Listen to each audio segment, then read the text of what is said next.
What I am is a registered nurse working in healthcare for well over 40 years and in infection control for well over 20.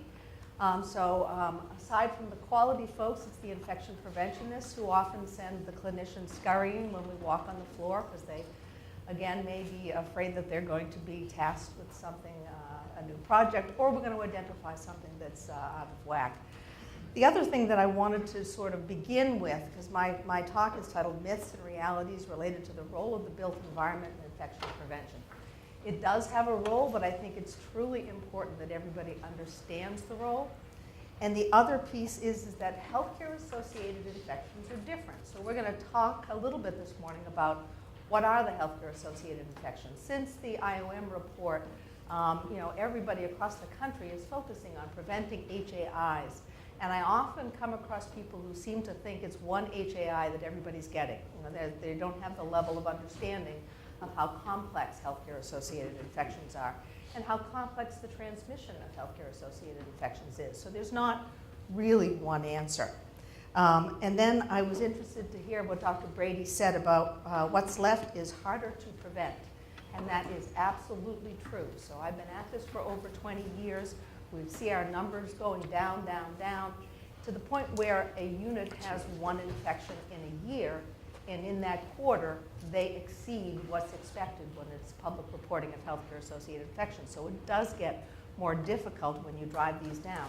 And also to point out that these data that we point to nationally are surveillance definitions. They're not clinical diagnoses.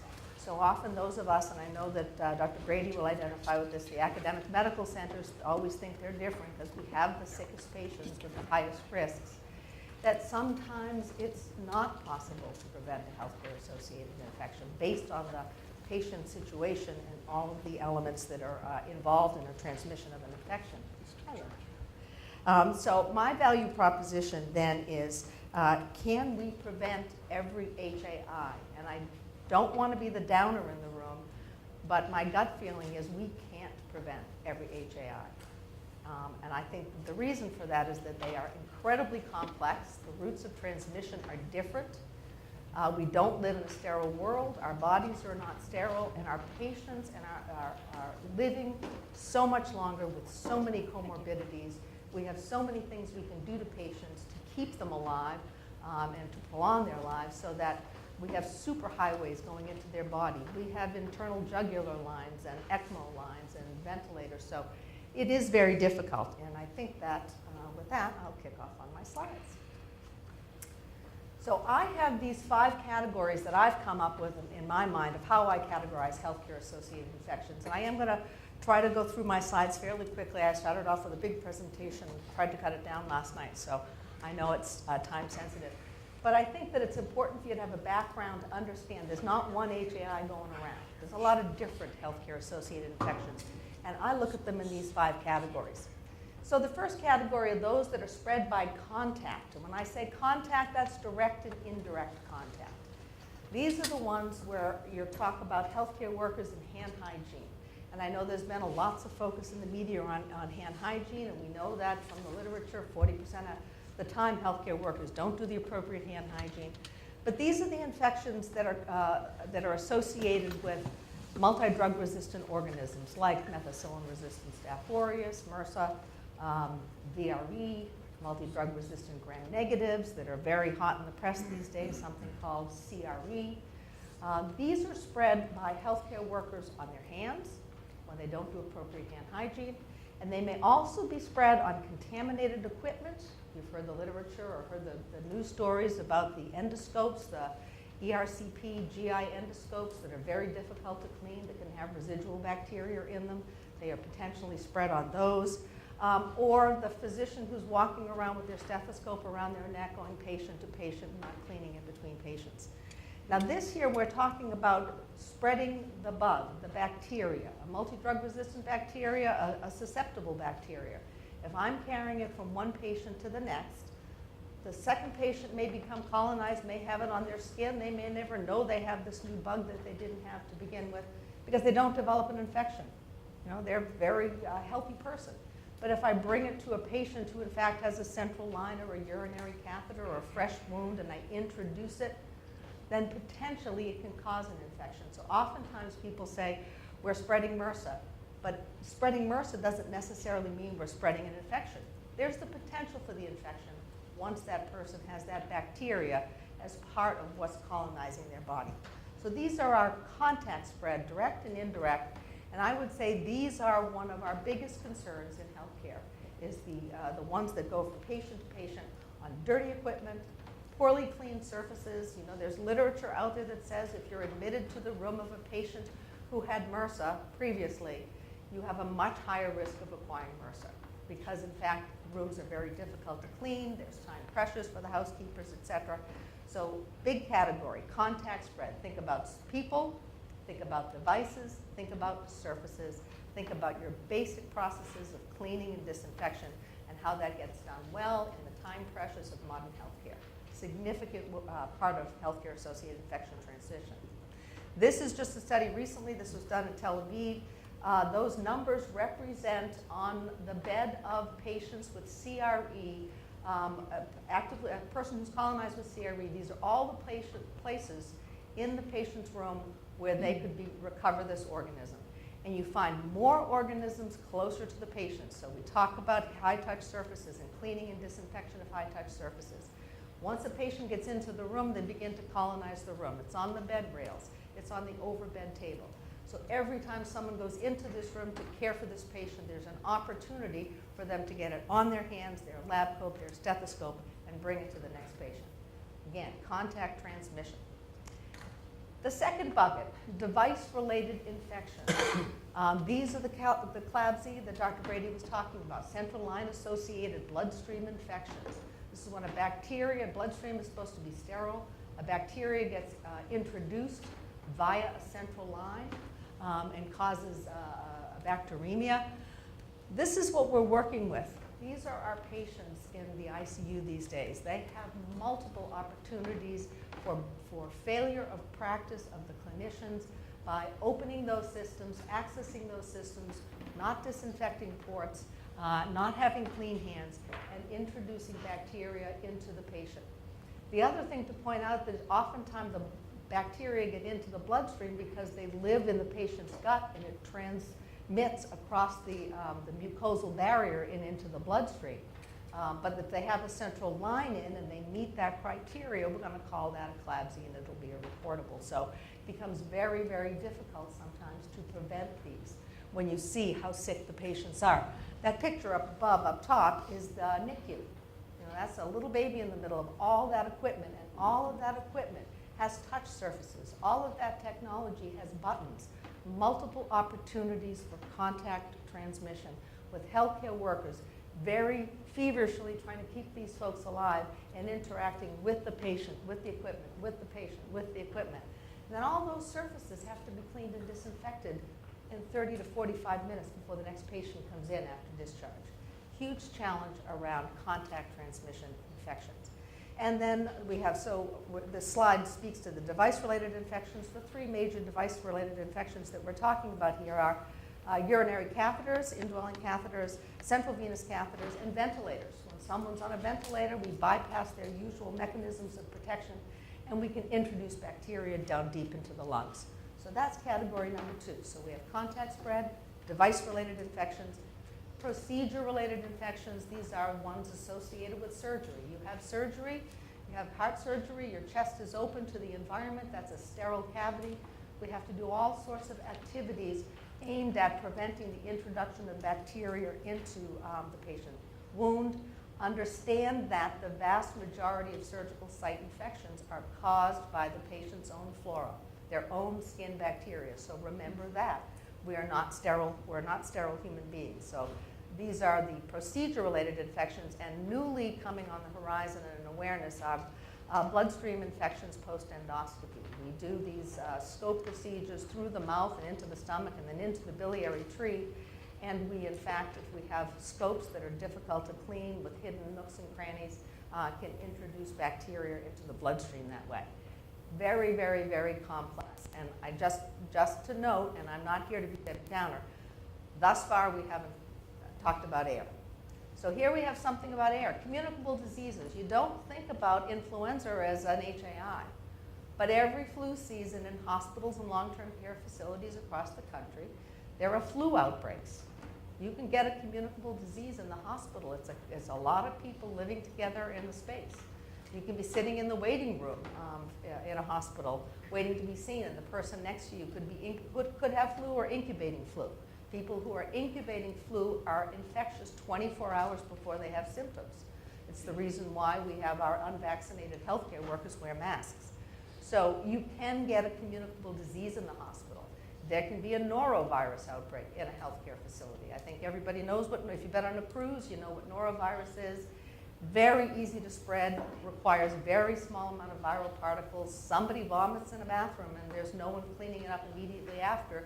You use that bathroom, within 24 hours, you're probably vomiting. So communicable diseases can also be healthcare-associated infections. And then number 5, infections that result from exposure to an environmental source, such as fungal spores. A lot of the work that I do, I teach infection prevention during construction. We have great concerns about doing construction in healthcare because when we're taking down walls, these are walls that may have been wet at some point in time. So there are probably fungal spores when you take a hammer to that sheetrock, so we have to work hard to contain that.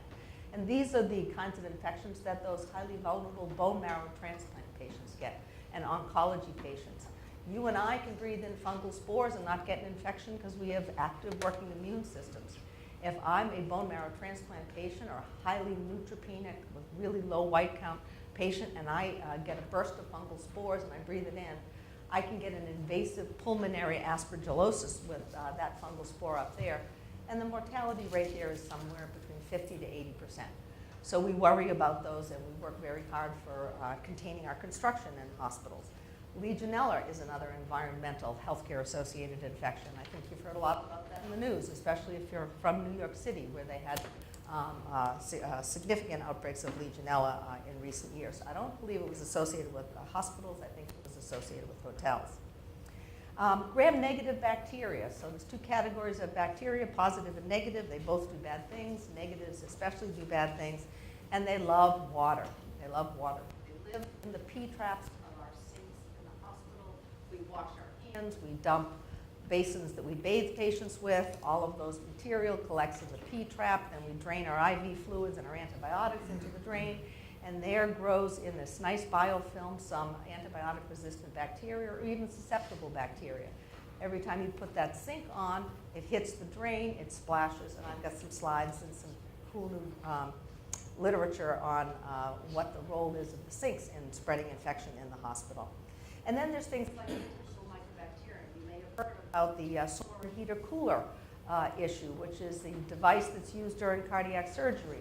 And it has and it's run because you take the blood out of the patient, you run it through this machine while you're doing the surgery, and this machine keeps the blood cooled and aerated, and it's got a fan going. And there was a mycobacterial contamination of these machines at the factory that wasn't identified until, because this is a very slow-growing bacteria, this outbreak wasn't identified until cases started popping up around the world, and somebody connected the dots and recognized that it was associated with this type of device. So these are the kinds of things that I see as infections that result from an exposure to an environmental source. So let's talk about what we know today in terms of standard interventions that can prevent infections related to the built environment. And I look at these in 3 categories. What are the interventions that we expect to have in place to prevent transmission by direct or indirect contact? What are those interventions that we want to prevent transmission via the airborne route or via airborne contaminants? And then what are those interventions that can prevent transmission via water sources? And when I talk about airborne, I do want to spend some time talking about the difference between true airborne transmission and droplet transmission. True airborne transmission is what happens with tuberculosis, smallpox, should we ever see it again in the world, chickenpox, and measles. These are small particles that can stay aloft. We call them droplet nuclei. So when I talk, cough, speak, sing, little droplets come out of my mouth. The large droplets fall to the ground. Some dry out and stay aloft on those dust motes in the air and can travel and can stay in the air for up to 6 hours and can exit the door and expose someone out there. That is airborne transmission, and there's very few true airborne diseases that have to be contained. So we'll talk about that a little bit more. So what are the interventions that are known to reduce the risk of healthcare-associated infections transmitted by contact? Well, I'm happy to say that it's now standard practice if you're building new to have single patient rooms. It's pretty hard in a two-bed room when you're sharing a bathroom not to acquire the flora of your roommate. So it's very difficult to prevent contact transmission in two-bed rooms. We don't culture every patient as they come into the hospital. We know everybody has bacteria on their skin. We know that 30% of people are colonized with Staph aureus. It may be susceptible Staph aureus, or it could be methicillin-resistant Staph aureus. We don't know, because we don't culture everybody as they come in the door. And when you're in a two-bed room, you're going to share bacteria. You're touching the same surfaces. You may be perfectly fine, but if in fact you have a bad bug and it hasn't been identified, and you spend 3 days sharing a bathroom, and it turns out you've come back from India with a highly resistant gram-negative that has genes that can spread this resistance knowledge, and you're sharing a bathroom with that patient, there's a good chance that you may have acquired that bug. So single patient rooms, and there was recently a study done by the Center for Healthcare Design. They did a systematic review of the literature around single patient rooms, and it showed that 87% of studies reported advantages associated with single patient rooms, and one of those was reduced risk of infection. Easily cleaned surfaces. I can't stress this enough. There's a lot of focus on the milieu and evidence-based design and having patients have that home-like atmosphere in the hospital and nice surfaces, et cetera, which I think there is value to. There's certainly evidence that people need views to nature. However, if you build a room that is not durable, moisture resistant, easy to clean, that has wallpaper on an outside wall, these are all things that make that room very, very, very difficult to clean. So using smooth, non-porous surfaces, they have to tolerate hospital cleaning products until we come, and I know that there is also a focus here on the environment and reducing the chemicals we use, and if we can get to a point somewhere where there are effective chemicals out there that can clean and disinfect surfaces that are not harmful to the environment, that's a great thing. But they do have to tolerate cleaning and procedures. They're going to be durable. And this is my personal favorite, and I'll show you a picture later, that we avoid undermount sinks. Mechanisms for disposal of waste. We haven't figured this out in healthcare. When I was a nurse first in 1975, when I came out of a room with a bedpan, and we came out of the room with the bedpan, it was covered, it was metal. We walked to the soil utility room, we put it in something called a cyclo-flush. It closed, 180-degree temperature, steam, nice, hot, sanitized bedpan came out, went back in the patient's room. They don't build them anymore. People can't really walk down the hall with a bedpan anymore because there's just too much going on out there. So we have in the patient rooms these toilets where you flip up the seat and there's a place to balance the bedpan, and then you flip down the arm or you take the hose and you spray that bedpan. As you're spraying that bedpan to rinse that poop down the drain, you're also getting nice fecal patina all over your clothing. Now, standard precautions, which every healthcare worker is taught, is supposed to know that when they have a risk for exposure to blood or body fluids, they should have a gown on. But routinely, do we put gowns and gloves on when we do this? You know, nurses' aides and nurses are going to have gloves on, but they're going to stand there and they're going to go like this and try not to get it on themselves. So I think we should be working on something like this. There are now, the picture on the right is a lot of what they do in Europe. They have these disposable, recycled materials that go into macerators. I don't know what the pros and cons are of that. And they also have these installed in patient rooms where you can actually put the bedpan into a machine, close the door, it comes out clean. You can put it in, you don't spray the bathroom and poop, you don't get it on you. These are things that worry me and concern me for the future. Provisions for personal protective equipment. I want to move this along because I think I'm going to start to go over. But we want to have, we have 5 minutes left? Are you serious? Okay, well, let's just skip. We want to have hand washing stations at the beginning of the room. My God, that went fast. Alcohol-based hand sanitizer accessible at the beginning of the room. We want to separate clean and dirty functions. I am so sorry, had no idea. Let's talk about air, interventions to prevent transmission via the airborne route. We have very specific design criteria for airborne infection isolation rooms. This drawing, which I think was written by Andy Streifel and is in the 2003 CDC environmental guidelines, is a basic schematic for an airborne infection isolation room. This is how we contain tuberculosis, chickenpox, and measles. We have not seen smallpox in my lifetime. I hope we certainly don't ever again. But this keeps those airborne particles in the room and doesn't expose folks on the outside. The booth that's over there is where you, in fact, can, if you suspect somebody has TB and you need to get some sputum to diagnose it, you put them in one of those containment devices. These are pretty established practices for containing airborne diseases, and engineers and architects and code folks, you know, authorities having jurisdiction know these requirements. We'll skip over that one, and we'll skip over that one. Another place that we look at for protection of patients, that was negative airflow. We use negative airflow to contain contaminants. Positive airflow is used to protect vulnerable patients. In the operating room, we use positive airflow to try to minimize the bacteria that live in the surgical wound or that land in the surgical wound. All of us shed bacteria into the air every single day. So in fact, once you have the patient on the table, if you have the OR designed correctly, the airflow comes down, heat from the surgical plume tries to push stuff out, and it gets pulled away by those low air returns.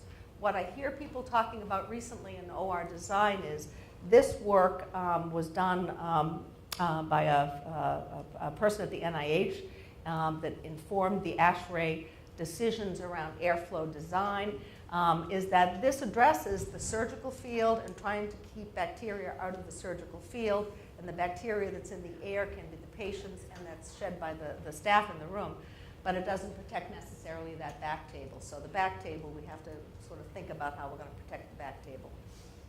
And then we have our protected environment rooms, these positive pressure rooms. These are rooms that, based on the literature, are really designed for your most highly immunocompromised patients. They have no white count, no immune system, bone marrow transplant. So this is HEPA filtered air, delivered high, and pushes out the door and protects patients from dirt and dust and potential bursts of fungal spores out in the corridor. So this is a design requirement if you're going to have a bone marrow transplant unit or you have oncology patients that meet those kind of criteria. And then for water sources, I'm going to skip over ASHRAE 188. I'm going to show you my picture of undermount sinks because I don't like undermount sinks. They leave you with a real nasty crevice there that oftentimes the caulking falls out and they're hard to clean. So these are not encouraged in the current FGI guidelines. The pictures on the right speak to the sink issue that I was talking about. This is a study that just came out of, I think it's the University of Virginia. They had an ongoing problem with gram-negative organisms, multi-drug resistant gram-negative organisms in their ICU, which was designed in the 1980s. They had open flush rim sinks for disposing body fluids in the patient rooms.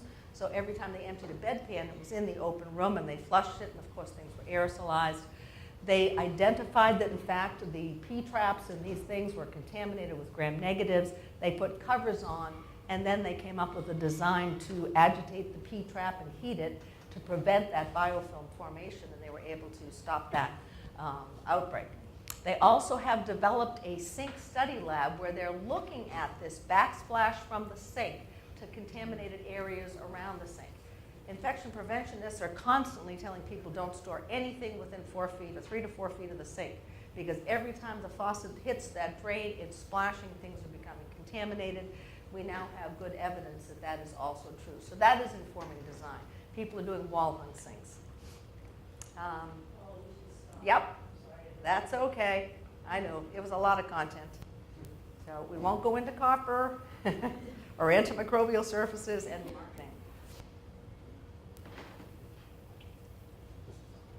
Okay, sorry about that. No, It was a lot of I content. feel terrible cutting people off, but we will have an hour panel, and we can talk Absolutely. about